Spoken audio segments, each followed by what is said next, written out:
everyone, welcome to my channel. My name is Minnie Crumpler. This is my first YouTube channel on this channel that I have right now, Minnie Crumpler.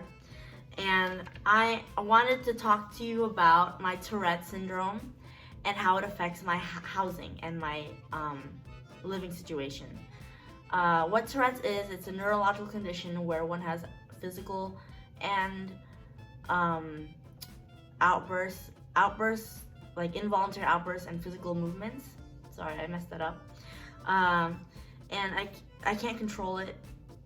I've had it since I was 5 and I'm 28, and it's something that just a person can't control. They have little to no control over what they say or do.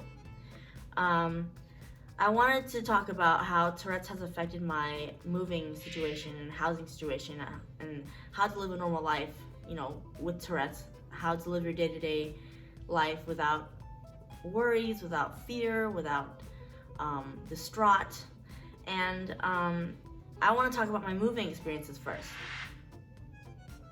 So my moving experiences is my Tourette's has always been wax and waned. Like, it's always been on and off. Some days are good, some days are bad. Some years are good, some years are bad. Some decades are worse than other decades. So it's always been on and off, waxing and waning. And after college, when I got married the first time, I was moving a lot with my ex because we had a hard time finding a place that would accept my outbursts and my physical movements. So we lived on the first apartment we went to was fine. It was on the first floor. No one's downstairs. No one is upstairs either, because it was a model home, like a tour type of thing where people would just tour the place, and it was a model apartment. Second time we moved to my parents' house, and my parents' house was destroyed by me because of my severe Tourette's and how I punched holes through the walls.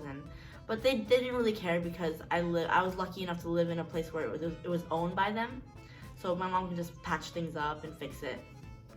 So I was pretty blessed there. But then the third time we moved to an apartment in Renton in Washington, and it was on the 3rd floor. And I had a lot of stomping tics. I literally lift my whole body up and slam my feet to the ground, my feet to the ground, and it would make this huge boom noise. And people downstairs would get so annoyed with me, and they would complain to the apartment complex, the managers there, and we would eventually get an eviction letter, which is actually illegal to do to people with a disability.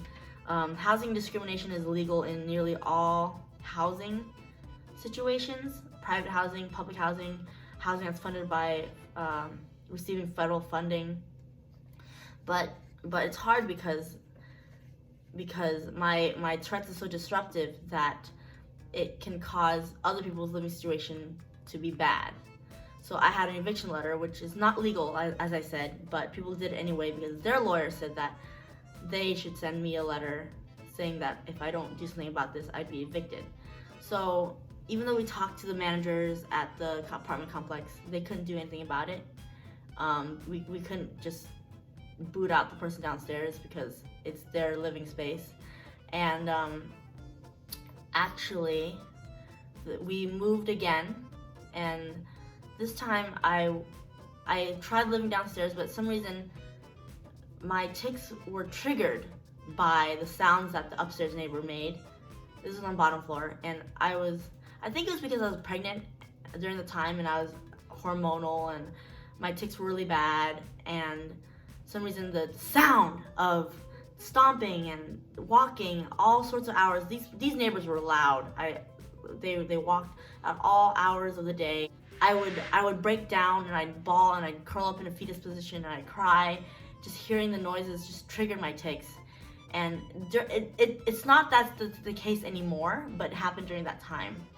So I moved to another place, which was a townhouse, right? A townhouse is different from an apartment complex.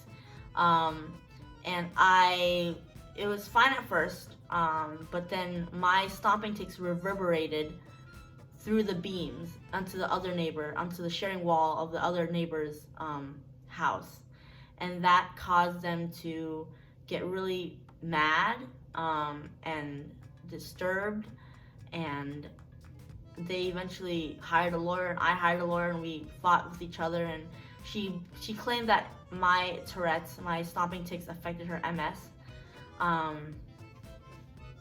which is another disability that a person can have.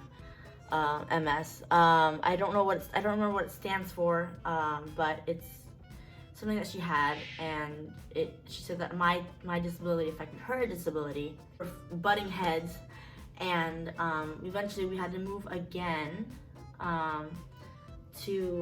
We had to suck it up and rent a house, which was like over $2,000 a month, and it was extremely hard to just get by.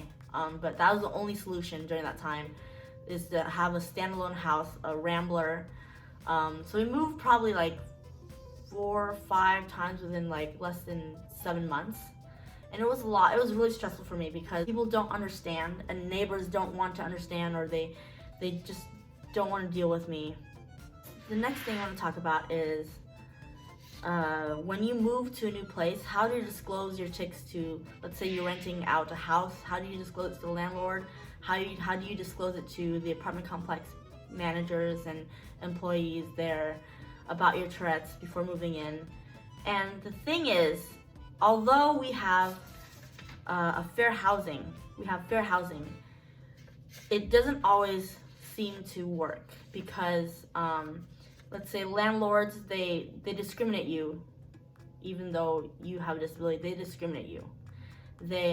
I've been discriminated against because of my disability, and they don't want to rent out the house to me because they thought that, which is true, I caused damage. So in the past, what I do, which isn't really honest, but what I did was I'd have my partner, or my previous partner, or whatever, partner or spouse, or my family meet the landlord and talk to them instead of me meeting them too, so they don't know that I have Tourette's. Because honestly, it's hard to survive without having a stable living situation, and that's what I did in the past.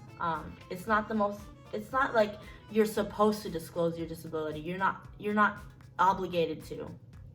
Like, just remember, guys, that you're not obligated to tell people about your disability. But in my case, I have to, because mine is so obvious and loud.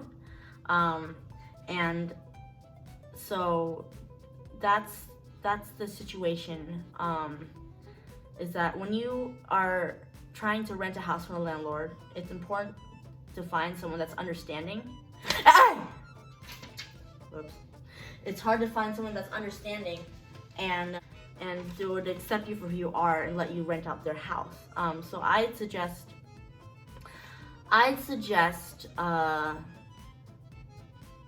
if you have the money and the means to buy a house, that's the best thing you could do for yourself. But if you don't, find an apartment complex on the bottom floor if you're having stomping tics or shouting tics or thumping tics or stuff like that. That's my issue. Everyone's tics are different, and the thing is, it's important to be honest. I think that honesty is the best policy. Being honest about your disability, and especially if it's an obvious and conspicuous disability, with fair housing in apartments, they're pretty fair, as long as you don't disrupt the neighbors in a way that could ruin their livelihood, not their livelihood, sorry, their day-to-day ongoing basis, that doesn't disrupt them. And what I usually do when I move in, this is our next topic, is how to get along with neighbors. And the thing is, neighbors, if you're living in a house, a standalone house, then obviously the neighbors don't care. You just introduce yourself and be neighborly. But when you're living in an apartment complex, it's important to share your obvious conspicuous disability to the sharing walls with other people. And it's important to build a good relationship with your neighbors, because even though in my experiences I've never had good experiences with my neighbors in apartment complexes, it's still important to at least introduce yourself. And my suggestion is to have the apartment complex introduce you to the neighbors. So have them send an email, or have them meet them in person and tell them, hey, you have a new neighbor. This new neighbor has Tourette's, and this is what Tourette's is. And you might hear sounds or thumps from this neighbor. And the next topic I want to talk about is potential damages. So with my Tourette's, I have very severe Tourette's, and I cause a lot of damage, like holes in the walls. I break mirrors. I break light fixtures, like not light fixtures, but the light switches. I break those, especially if they're plastic, or I break the faucet, or just I tend to break a lot of things. And the best thing to do for yourself is to make things, I call it mini proof, because that's my name, and I try to proof them by making mini proof, and like getting a unbreakable mirror. They sell them at hardware stores and stuff.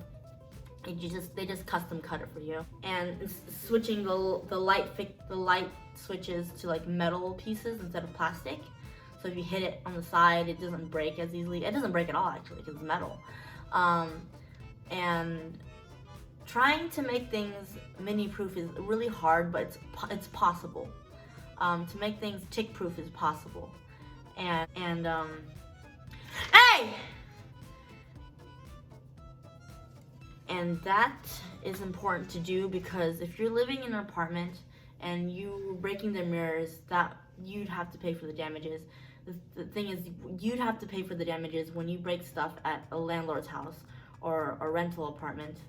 And it's important to take precautious measures to prevent that from happening in the first place. And you gotta be creative. You gotta get your creative fluids going. And you gotta think about, what can you do? What are you going to break that you know for sure it's gonna break? Or what are you going to do that could cause damage? And think about solutions on how you can prevent that from happening in the future when you live there. So yeah. So how do you live a normal life with Tourette's?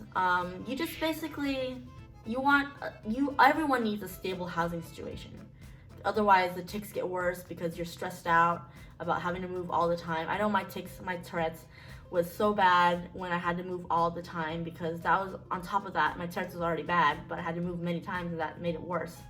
So to live a normal life, you just gotta accept who you are and what you have for what you have. Other people will adapt, just be yourself, and other people will adapt.